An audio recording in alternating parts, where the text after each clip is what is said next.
Welcome to A Taste of Torah with Rabbi Carol. This week we're looking at Parsha Bo, which is found in Shemot, Exodus chapter 10, verses 12 through 13. And we're in the middle of the plagues. And at the beginning of this aliyah, God sends the plague of locusts. And so locusts swarm all over the land.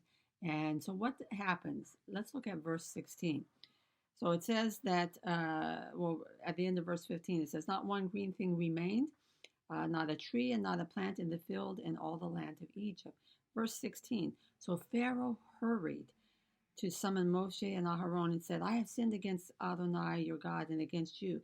Now therefore, please forgive my sin just this once and intercede with Adonai your God so that he will at least take away from me this deadly plague." So Pharaoh comes and says, "Oh, I'm sorry. Please intercede to your God and have him stop this. Give me relief."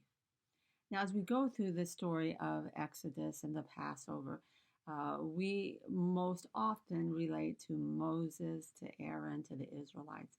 But I hate to say, sometimes we act like Pharaoh. We are a little stubborn in our hearts, and we do things that bring consequences.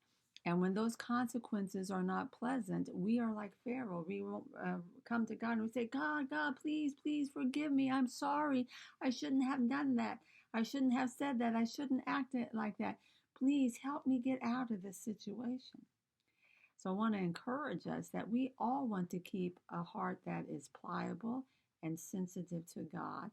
And we want to be people who um, are those who seek to do God's will and are careful not to push our will or our agenda, that we end up getting ourselves in a pickle of a situation that we now have to come to God and desperately cry out.